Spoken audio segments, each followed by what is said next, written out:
Bom dia, meus irmãos.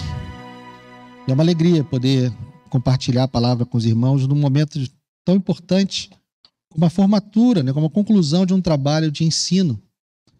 Então eu queria convidar os irmãos a abrir a sua Bíblia no segundo livro dos Reis. Vamos começar a partir do verso 1. Diz assim a palavra de Deus: Josias tinha 8 anos de idade quando começou a reinar e reinou 31 anos em Jerusalém. A mãe dele se chamava Gedida e era filha de Adaías de Boscate. Josias fez o que era reto aos olhos do Senhor, andou em todo o caminho de Davi seu pai e não se desviou nem para a direita nem para a esquerda. No 18º ano do seu reinado, o rei Josias mandou o escrivão Safã, filho de Azalias, filho de Mesulão, à casa do Senhor, dizendo: vá pedir ao sumo sacerdote Ilquias que conte o dinheiro que foi trazido à casa do Senhor, o qual os guardas da porta ajuntaram do povo.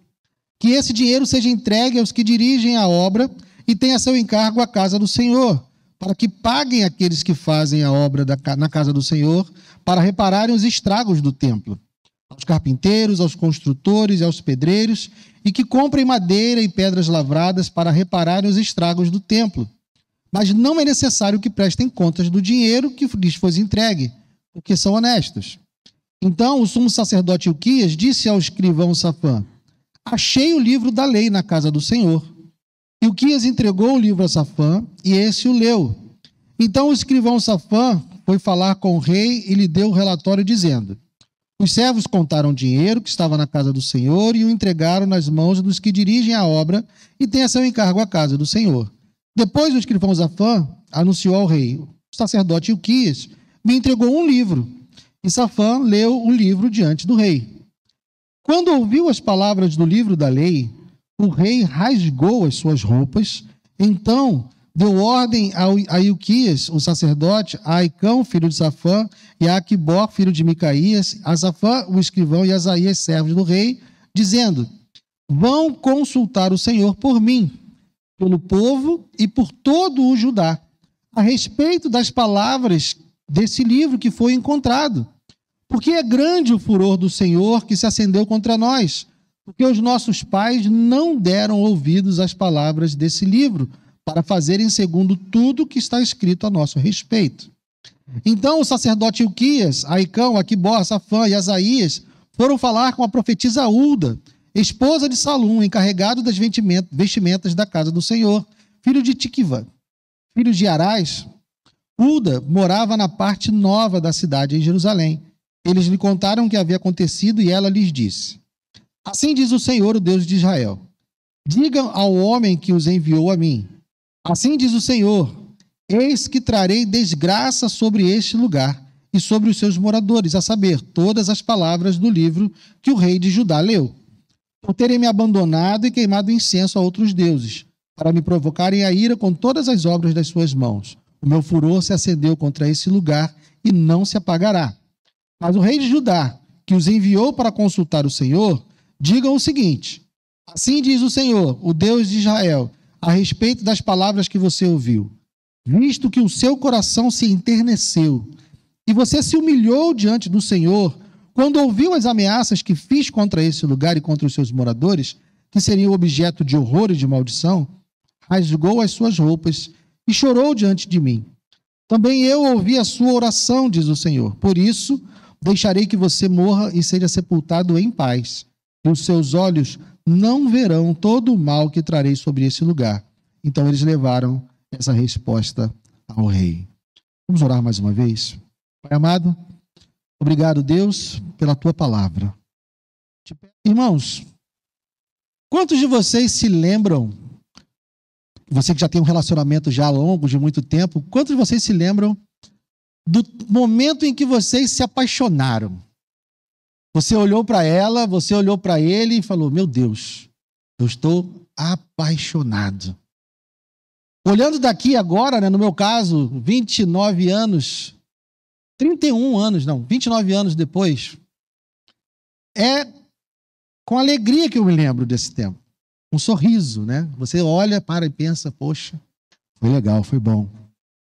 Mas quando a gente se aproxima mais desse tempo, e se você for aguçar um pouco mais a sua memória, você vai lembrar que além de ser um tempo bom, também era um momento tenso. Por que tenso? Porque a gente está apaixonado e a gente quer agradar. Não é assim? A gente fica preocupado. O que eu vou fazer? O que ela gosta? O que ela quer? Onde é que eu vou levá-la? De que maneira eu me porto? Como eu me visto? Então, quando a gente se lembra nessa distância de tempo, a gente tem um sorriso de alegria. Mas quando a gente se aproxima mais do período, a gente se lembra que era um momento tenso, porque a gente não quer errar, a gente não quer perder, a gente quer agradar. Eu preciso conquistar essa menina, eu preciso conquistar esse rapaz. Então a gente fica tenso, porque era uma questão crucial para nós. Nós queríamos, nós estávamos envolvidos, nós estávamos investindo nesse relacionamento. Tem um filme romântico chamado Questão de Tempo, não sei se você já viu, mas é um filme que o rapaz ele tem o poder de voltar no tempo. E aí, todas as vezes que ele se encontra com a mulher amada e ele faz algo errado, e ele comete uma gafe, ele vai lá, entra no armário, volta no tempo e se apresenta de novo agora fazendo tudo certo. É meio que uma trapaça quase, né? Mas o filme não trata dessa maneira.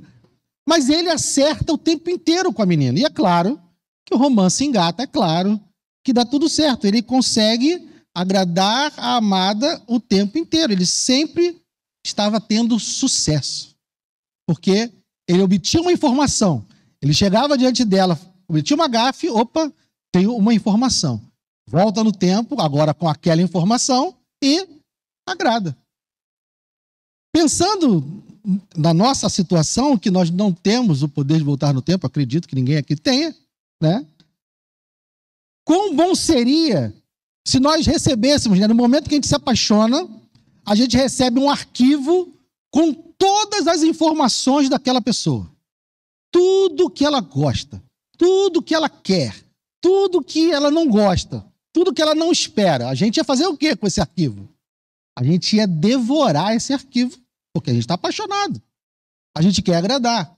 A gente ia pegar esse arquivo, ia ler ele todo, ia decorar ele todo e mais. Nós não íamos apenas decorar esse arquivo, nós não íamos apenas conhecer todos os detalhes desse arquivo, mas nós íamos nos empenhar para colocar tudo aquilo em prática.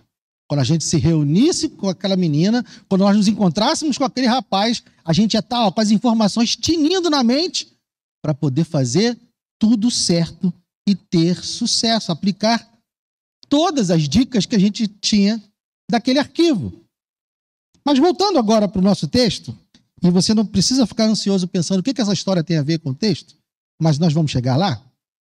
Josias ele se tornou um rei muitíssimo jovem, 8 anos de idade. É algo impensável, né, para nós. E como complicador ainda, ele era filho e neto de reis completamente idólatras, de reis completamente maus diante do Senhor. Vamos ver a descrição do pai dele, né? Volte um pouquinho aí, capítulo 21, versos 19 a 22. A descrição do pai de Josias. Amon tinha 22 anos de idade quando começou a reinar e reinou 2 anos em Jerusalém. A mãe dele se chamava Mesulemete e era filha de Aruz, de Jotibá. Amon fez o que era mal aos olhos do Senhor, como Manassés, seu pai, havia feito. Andou em todo o caminho em que o pai dele tinha andado, serviu os ídolos a que o pai dele havia servido e os adorou. Assim ele abandonou o Senhor, Deus de seus pais, e não andou no caminho do Senhor. Esse é o pai de Josias, mas o avô de Josias é pior. Vamos ver Manassés, capítulo 21, a partir do verso 1 até o verso 9. Manassés tinha 12 anos de idade quando começou a reinar e reinou 55 anos em Jerusalém. A mãe dele se chamava Efizibá, fez o que era mal aos olhos do Senhor, segundo as coisas abomináveis das nações que o Senhor havia expulsado de diante dos filhos de Israel. Pois reconstruiu os lugares altos que Ezequias, seu pai, havia destruído, levantou altares a Baal, fez um poste da deusa Aserá, como o que Acabe, rei de Israel, havia feito, prostrou-se diante de todo o exército dos céus e o serviu. Edificou altares na casa do Senhor, a respeito do qual o Senhor tinha dito: em Jerusalém porei o meu nome. Também edificou altares a todo o exército dos céus nos 2 átrios da casa do Senhor, e queimou o seu filho em sacrifício. Adivinhava pelas nuvens, era agoureiro e tratava com médiuns e feiticeiros. Fazia continuamente o que era mal aos olhos do Senhor para o provocar a ira. Também pegou a imagem de escultura da deusa Aserá que tinha feito e a colocou no templo, a respeito do qual o Senhor tinha dito a Davi e a seu filho Salomão: neste templo e em Jerusalém, que escolhi de todas as tribos de Israel, porei o meu nome para sempre. E não farei com que os pés de Israel andem errantes, longe da terra que dei a seus pais, desde que eles tenham cuidado de fazer segundo tudo o que lhes tenho mandado e conforme toda a lei de Moisés, meu servo, lhes ordenou. Eles, porém, não ouviram. Manassés de tal modo os levou a andar errantes, que fizeram pior do que as nações que o Senhor tinha destruído de diante de Israel, dos filhos de Israel. Então vejam, Josias era neto dos piores reis que Judá tinha tido. Manassés, seu avô, é dito aqui, é tratado nas Escrituras como alguém pior do que as nações que viviam lá em Canaã antes da conquista da terra de Israel. Então, eles eram um péssimo exemplo, uma péssima referência, e era de se esperar que um jovem de 8 anos, filho e neto de reis como esses, seguisse os seus passos. Era para se esperar. Mas nós vemos lá no texto correlato, você não precisa abrir, lá no segundo livro de Crônicas, no capítulo 34, verso 3, nós temos a informação de que ele, com 16 anos, buscou a presença do Deus de Davi, seu pai. Então, a partir dos 16 anos, Josias se interessou e buscou a presença de Deus. Ele já estava entrando no caminho de adorar a Deus. Nessa busca, Josias passou o seu reinado inteiro fazendo grandes reformas religiosas. Josias se dedicou a corrigir os erros dos seus ancestrais. Ele estava disposto a destruir os ídolos, a destruir os altares, a combater a idolatria. Ele se dedicou a isso. E durante as obras do templo, que tem a ver justamente com essa correção que ele estava fazendo, né, das coisas que haviam sido adulteradas, alteradas no templo do Senhor, durante essa obra, o livro da lei é encontrado. E é algo inimaginável. Porque as Escrituras não nos dizem como o livro da lei havia desaparecido. Não nos mostra, não nos revela quando e como, de que maneira o livro da lei havia desaparecido. O que a gente pode entender, que como as Escrituras falam aqui nesse momento de que o livro da lei foi encontrado, o que nós podemos entender é que durante o reinado de Manassés, que é um rei extremamente corrupto e extremamente idólatra, que Manassés era um perseguidor daqueles que falavam contra as suas atitudes. Manassés perseguiu aqueles que denunciavam a sua idolatria, que denunciavam o seu pecado. Inclusive, a tradição diz que Manassés provavelmente foi quem matou o profeta Isaías. Então, nós podemos inferir, embora as Escrituras não afirmem, que Manassés pode ter perseguido aqueles que denunciavam a sua idolatria e, por conta disso, destruiu o livro da lei, a palavra de Deus, para que não houvesse quem o arguísse. Mas isso é só uma inferição, tá? O fato é, diante da reação de Josias, esse livro não era conhecido dele. Josias, embora amasse o Senhor, embora estivesse buscando ao Senhor, ele não conhecia o livro da lei. A reação dele, quando se depara com o conteúdo do livro, é a reação de quem não sabia que aquilo existia. Ele se surpreende. Esse livro da lei, um pequeno parêntese, não existe também consenso sobre que livro da lei seria esse. Pode ser o Pentateuco, pode ser uma cópia do livro de Deuteronômio, ou fragmentos de tudo isso. Mas era algo que trazia as ordenanças do Senhor em como agradá-lo, em como servi-lo. Então pensemos, 55 anos do reinado de Manassés, 2 anos do reinado de Amon. E aqui o livro da lei, o texto que nós lemos, nos diz que foi encontrado, no verso 3, no 18º ano do seu reinado, ou seja, mais de 18 anos. 55 com 2 com 18, 75 anos. Então nós podemos afirmar que, embora não seja a totalidade dos 75, mas grande parte desses 75 anos, o livro da lei estava perdido. O livro da lei não era acessado, não era conhecido durante grande parte desses 75 anos. Judá estava vivendo sem as Escrituras. Judá estava vivendo sem a revelação de Deus. E Josias, então, diante da revelação de Deus nas Escrituras, Josias, sendo alguém que amava a Deus, sendo alguém que buscava a Deus, mesmo ele estando fazendo reformas, mesmo ele estando combatendo a idolatria, quando Josias toma conhecimento do livro da lei, quando ele toma contato com a revelação, com o conteúdo dessa revelação, ele entra em profunda agonia. Verso 11. Quando ouviu as palavras do livro da lei, o rei rasgou as suas roupas.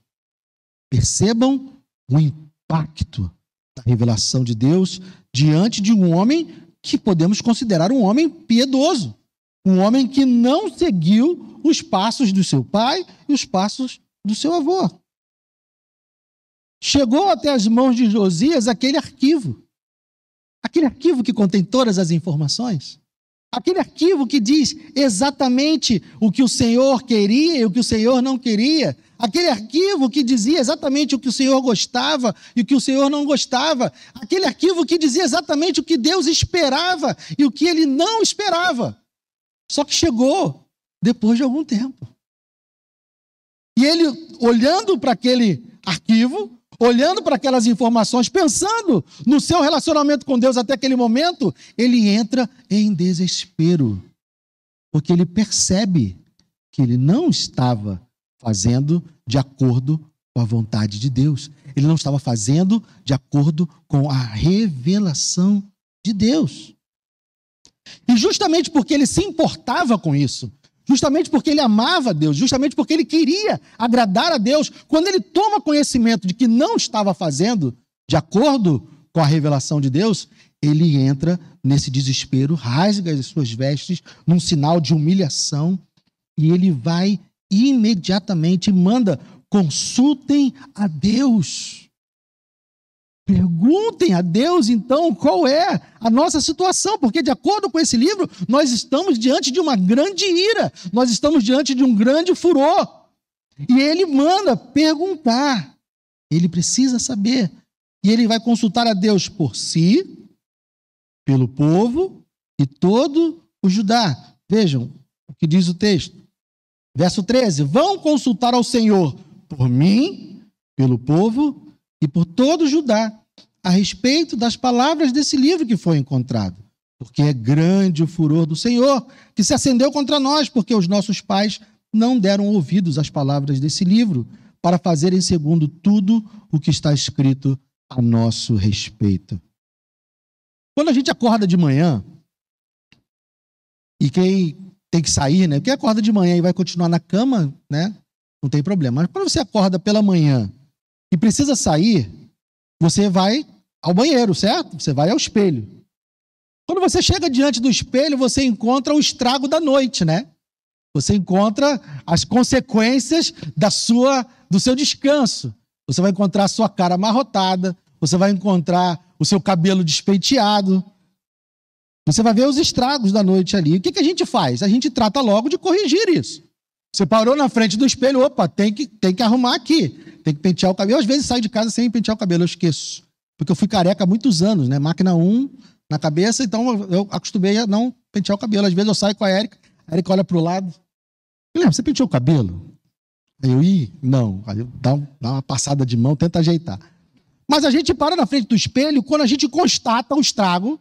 Quando você para diante do espelho, você vê, opa, cabelo precisa corrigir, preciso lavar esse rosto, preciso resolver esse problema, porque o espelho fez o quê? O espelho revelou em que estado você se encontrava. E toda pessoa sensata vai fazer os reparos necessários. Toda pessoa sensata, quando para diante do espelho e constata o estrago da noite, ela não vai discutir com o espelho. Ela não vai questionar o espelho.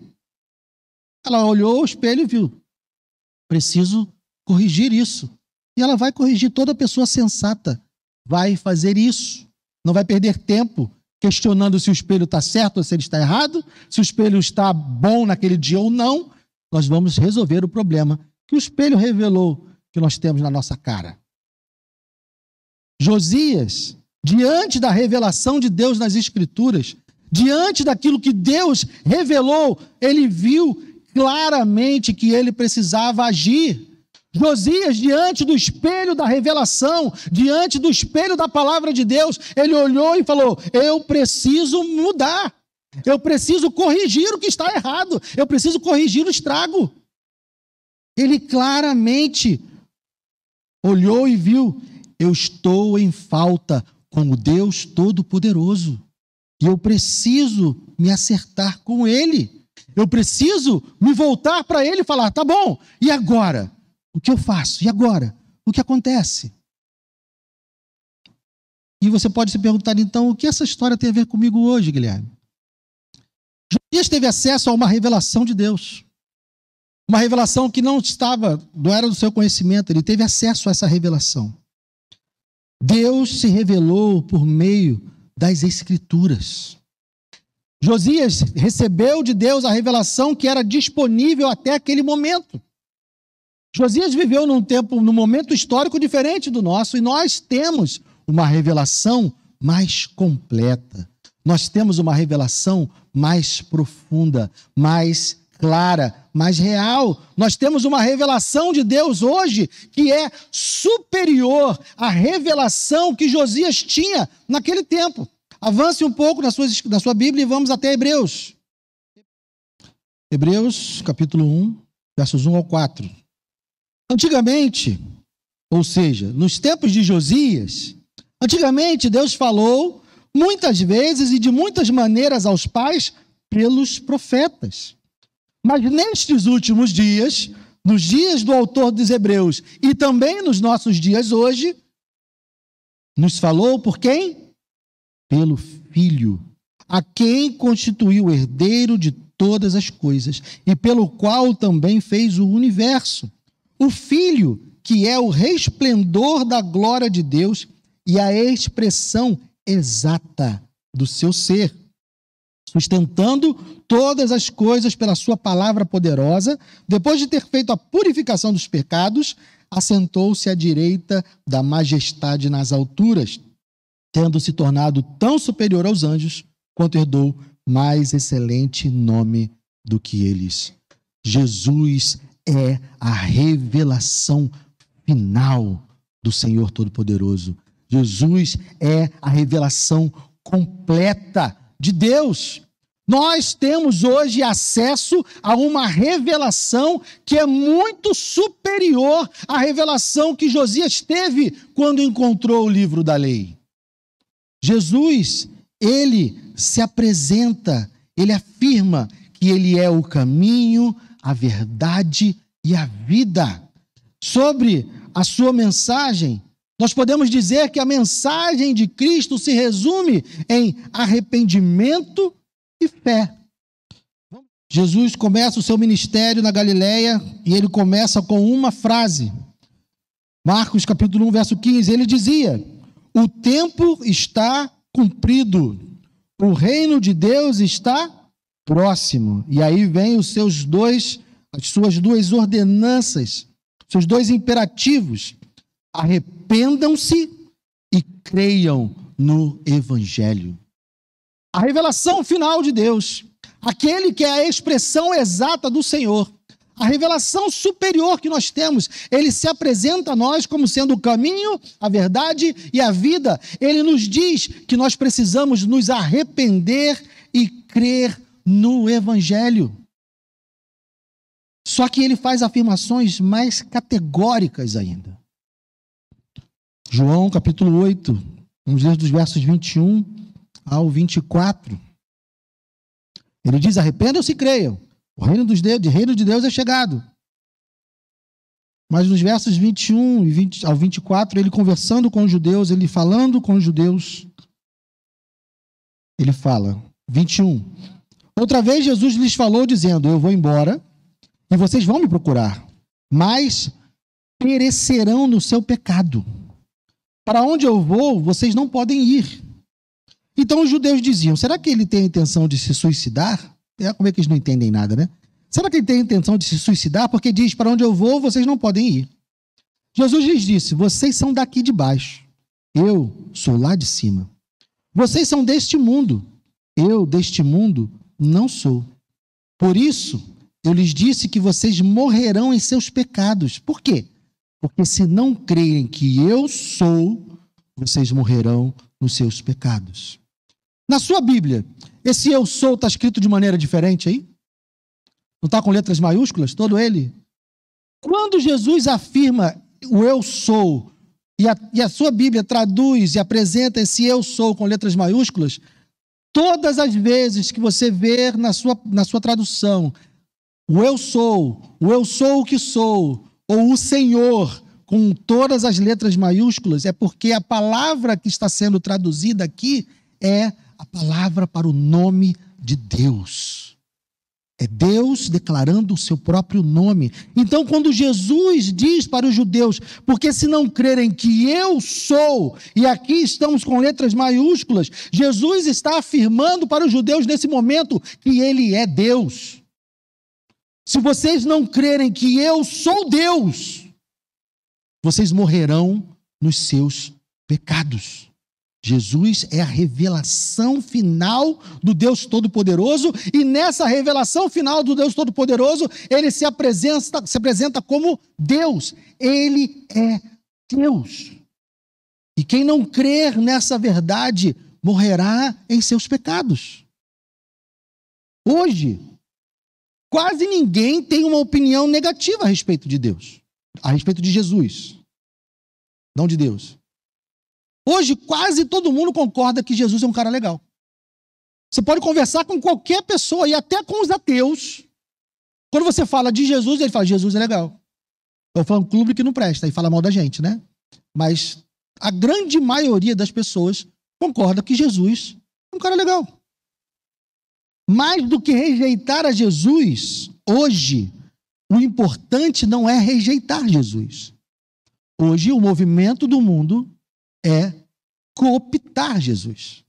Hoje, o movimento do mundo é trazer Jesus para dentro das suas ideias, trazer Jesus para dentro da sua cosmovisão e colocar Jesus do seu lado.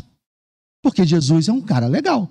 E ter Jesus ao seu lado, nas suas causas, nas suas ideias, é um bom aliado. Então, mais do que negar Jesus hoje, o mundo está abraçando Jesus.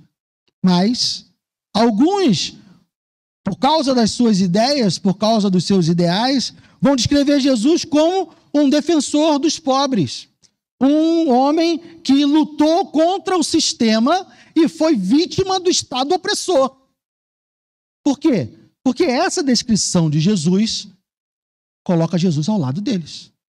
E olha, eu estou com Jesus nessa. Ou melhor, Jesus está comigo nessa. Por outro lado, no outro extremo, nós vamos encontrar pessoas que, para justificar o seu desejo, por exemplo, de andar armado, vão dizer: olha, o próprio Jesus falou para os seus discípulos assim: olha, quem não tem uma espada, vende a sua capa e compra uma espada. Jesus mandou a gente andar armado, missionários têm que andar armados, o cristão tem que andar armado. Por quê? Porque eles dão a ênfase nesse aspecto, nessa fala, e colocam isso dentro de acordo com as ideias, e mais uma vez, Jesus está do seu lado, das suas ideias. Só que Jesus, ele não vai se permitir ser usado.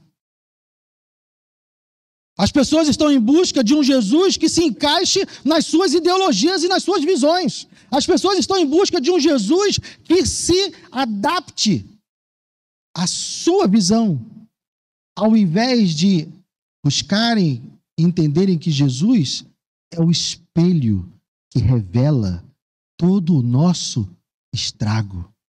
As pessoas hoje estão discutindo com o espelho. Jesus é a revelação.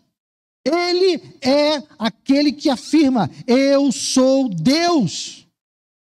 Nós não temos que adaptar Jesus a nós. Nós não temos que adaptar a revelação a nós.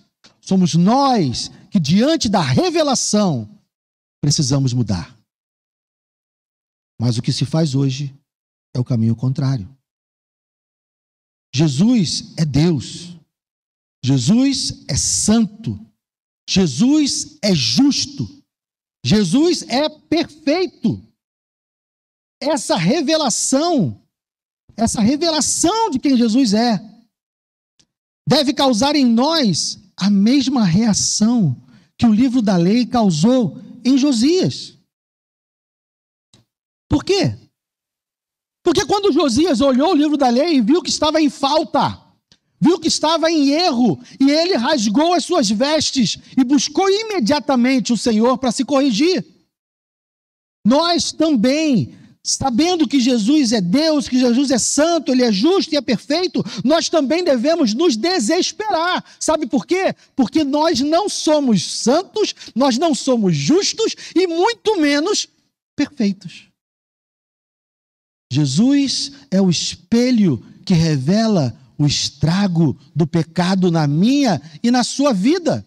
E não devemos tentar mudar o espelho, nós devemos nos desesperar com a revelação da condição que a nossa vida se encontra. E eu parto agora então para as aplicações. O que fazemos então diante dessas verdades? Como aplicamos essas verdades na nossa vida hoje? Primeira coisa que eu gostaria que você fixasse. Deus revelou a si mesmo. Ele se apresentou. Ele disse que Ele é Senhor e Criador. Ele disse que é Salvador e Juiz. Essas são as afirmações que o próprio Deus faz a respeito de si mesmo. Ou seja, Ele não é o que nós achamos que Ele é. Ele é o que Ele diz que Ele é. Ele não é aquilo que nós queremos que Ele seja. Ele não quer aquilo que nós achamos que Ele quer. Ele não gosta daquilo que nós achamos que Ele gosta. Ele quer o que Ele diz que Ele quer. Ele gosta do que Ele diz que Ele gosta.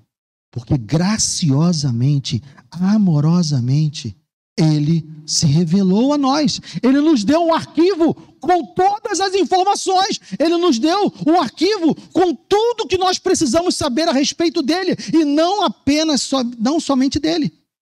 Ele nos deu um arquivo com tudo que nós precisamos também saber sobre nós. E da mesma forma que Ele não é aquilo que nós achamos que Ele é, e na verdade Ele é aquilo que Ele disse que Ele é, nós também não somos aquilo que nós achamos que nós somos. Nós somos exatamente aquilo que Ele diz que nós somos. E o que nós somos? Pecadores. Somos pecadores. Se nós nos relacionarmos com Ele sem a revelação dEle sobre Ele e sobre nós, nós vamos errar em tudo. Nós não teremos um correto relacionamento com o Deus Todo-Poderoso, porque estamos ignorando a revelação que Ele faz de si próprio. Isso é arrogância da nossa parte. Nós precisamos, como Josias, nos humilhar diante da revelação que Deus faz de si próprio e de nós. Em Esse é o primeiro ponto, a revelação é superior. Segundo ponto, nós então como comunicadores da verdade, nós como igreja do Senhor, nós como aqueles que receberam a revelação completa, nós devemos comunicar a verdade completa também. Porque senão nós não seremos testemunhas fiéis. Porque Jesus disse, arrependei-vos e crede no Evangelho. Todo mundo sabe, a maioria de nós sabe que o Evangelho significa o quê? Boa notícia. Só que a boa notícia do Evangelho, ela só é uma boa notícia para quem crê e confia na má notícia que tem antes. João, capítulo 3, verso 16, que é o mais famoso da Bíblia. 16. Porque Deus amou o mundo de tal maneira que deu o seu Filho unigênito para que todo que nele crê não pereça, mas tenha vida eterna. Maravilha, não é? Boa notícia, não é? Mas qual o sentido dessa boa notícia? Paul Washer, um pregador que eu gosto muito, um pregador estadunidense, que eu gosto muito, ele apresenta ele dá um exemplo de um evangelismo que não funciona. Qual é o exemplo? Você chega para a pessoa e fala assim, ó, Jesus te ama. E eu paro e penso, eu também me amo. Bom, se Jesus me ama, eu também me amo, então já tem um acordo com esse Jesus aí. Ele me ama, eu também me amo. E ele tem um grande plano na sua vida. Eu falei, opa, eu também. Eu também tenho um grande plano na minha vida. Jesus me ama, eu me amo. Ele tem um grande plano na minha vida, eu também tenho um grande plano na minha vida. Gostei desse Jesus. Quero estar perto desse Jesus. Essa galera que está aí falando que Jesus me ama, me abraçou, me acolheu. Opa, eu vou ficar por aqui. A cadeira é boa, os pregadores são legais, a comunidade me abraça, Jesus me ama, eu também. Ele tem grandes planos para mim, eu também. Vou ficar por aqui. Gostei daqui. É legal. Esse evangelho confronta essa pessoa? Não. Porque faltou a má notícia. E João continua. Porque Deus amou o mundo de tal maneira que deu seu Filho unigênito para que todo que nele crê não pereça, mas tenha vida eterna. Porque Deus enviou o seu Filho ao mundo, não para que condenasse o mundo, mas para que o mundo fosse o quê? Salvo por ele. Opa, tem algo aí, eu preciso ser salvo, tem um problema aqui. Jesus me ama, sim. Ele tem um propósito na minha vida, sim. Mas tem uma questão aqui. Ele veio para me salvar. Para me salvar de quê? Verso 18. Quem nele crê não é condenado. Mas o que não crê já está condenado. Porque não crê no nome do unigênito Filho de Deus. A má notícia está aí, queridos. Eu preciso de Jesus porque sem Ele eu estou condenado. Sem Ele eu estou a caminho da destruição. Sem Ele eu estou a caminho da morte eterna. Jesus me ama, sim, mas eu preciso me adequar a Ele. Jesus me ama, sim, mas eu preciso me arrepender dos meus pecados. Por isso ele diz, arrependa-se e creia. Então nós não podemos, na hora de comunicar essa verdade, de comunicar a revelação de Deus, sermos mais testemunhas que dão apenas uma parte da verdade.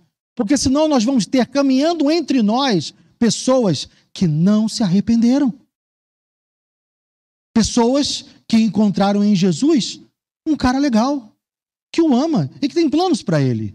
Uma comunidade maravilhosa, que o ama e que o abraça e que o acolhe. Mas o espelho que revela o estrago do pecado, esse não foi colocado diante dele. E nós estaríamos falhando na nossa mensagem se não colocarmos esse espelho. E se diante da verdade do Evangelho, ele não rasgar as suas vestes, como Josias fez, e dizer, eu preciso de salvação. Terceiro ponto. Nós vimos aqui que Josias reinou durante 18 anos sem o livro da lei. E antes dele, outros reis estavam lá, antes, sem o livro da lei. O que isso nos diz? É perfeitamente possível termos uma vida religiosa ativa sem a revelação de Deus. É perfeitamente possível termos uma vida religiosa completamente organizada e reprovada por Deus. Os trabalhos no templo, durante o reinado de Josias, reinado de Amon, reinado de Manassés, não pararam. Os sacerdotes continuavam lá, o templo continuava lá, as reuniões continuavam acontecendo, mas não estavam de acordo com o arquivo, não estavam de acordo com a revelação. Mas a vida religiosa não parou. É possível nós mantermos uma vida religiosa ativa e reprovada. E das duas maneiras, sem a revelação de Deus e com a revelação de Deus. Sem a revelação de Deus. O exemplo é os anos em que eles estavam sem o livro da lei. Eles estavam vivendo uma vida religiosa, a estrutura religiosa permaneceu em pleno funcionamento, sem a revelação de Deus, sem se importar, sem atender aquilo que Deus queria. E com a revelação? Também é possível nós mantermos uma vida religiosa, mesmo com a revelação. Sabe por quê? Mesmo depois que Josias encontrou o livro, Josias encontrou o livro da lei, ele rasgou as suas vestes, ele buscou o conselho de Deus e ele então se volta para o povo. E o texto vai continuar, não precisamos ler agora, mas fica como estímulo para você ler o restante da história. Josias vai para o povo e ele lê o livro da lei diante do povo e chama o povo ao arrependimento. E o povo consente com Josias, ele faz várias reformas ali e celebra a Páscoa. E as escrituras vão dizer que a Páscoa que Josias celebrou foi uma Páscoa que não se celebrava desde os tempos dos juízes. Ou seja, nenhum rei antes dele celebrou uma Páscoa tão grande, tão bela, quanto a que Josias realizou. Então você pensa, poxa, Josias se arrependeu, Josias se confrontou com a verdade, se confrontou com a revelação, Josias se converteu, e então toda a nação se converteu. Não. Não. Como é que eu posso afirmar isso? Guilherme, no texto aqui de Reis, diz que todo mundo assentiu com o que Josias estava falando, diz que todo mundo concordou e se confrontou com a revelação da mesma forma que Josias? Não. Sabe por que não? Porque Jeremias, o profeta Jeremias, ele começa o seu ministério, ele começa a profetizar no 13º ano do reinado do rei Josias. E se você ler o livro de Jeremias, você vai ver lá que Jeremias o tempo inteiro confronta a idolatria e a hipocrisia do povo. O povo acompanhou o rei porque ele era o rei. O povo fez o que Josias mandou e atendeu para as reformas que Josias fez porque ele era o rei. Mas o coração do povo, mesmo diante da revelação, mesmo confrontados pelo arquivo que Deus deu a eles com todas as informações, mesmo vendo que aquilo que eles estavam fazendo não era a vontade de Deus, eles não se arrependeram e continuaram vivendo. Prova disso, para concluirmos, Jeremias capítulo 7. Palavra que foi dita a Jeremias da parte do Senhor. Mandou Jeremias, ficar junto à porta da casa do Senhor e proclame ali essa palavra. Escutem a palavra do Senhor, todos de Judá. Vocês que entram por essas portas para adorar o Senhor. Está falando na porta do templo. Assim diz o Senhor dos Exércitos, o Deus de Israel. Corrijam a sua conduta e as suas ações, e eu os farei habitar nesse lugar. Não confiem em palavras falsas dizendo, templo do Senhor, este é o templo do Senhor. Mas, se de fato emendarem os seus caminhos e as suas ações, se de fato praticarem a justiça, cada um com o seu próximo, se não oprimirem o estrangeiro, um órfão e a viúva, nem derramarem sangue inocente nesse lugar, nem seguirem outros deuses para o próprio mal de vocês, eu os farei habitar nesse lugar, na terra que dei aos pais de vocês, desde os tempos antigos e para sempre. Eis que vocês confiam em palavras falsas que não servem para nada. O que é isso? Vocês roubam, matam, cometem adultério, juram falsamente, queimam incenso a Baal e seguem outros deuses que vocês não conheciam no passado. E depois vêm e se põem diante de mim nesse templo que se chama pelo meu nome e dizem: estamos salvos? Sim, só para continuarem a praticar essas abominações. Será que esse templo que se chama pelo meu nome é um covil de salteadores aos olhos de vocês? Eis que eu mesmo vi isso, diz o Senhor. Deus está confrontando os súditos de Josias, dizendo que eles estavam prestando um culto falso a Deus, mesmo conhecendo a revelação. Então, nós podemos perceber que Josias se arrependeu de fato. Josias buscou, de fato, corrigir o estrago que foi visto diante da revelação. O povo estava apenas cumprindo rituais religiosos, achando que isso era suficiente. Então, que diante dessa revelação, vocês que estão aqui hoje comemorando o fato de concluírem um período de estudo da revelação, que vocês possam sair daqui nessa manhã como Josias,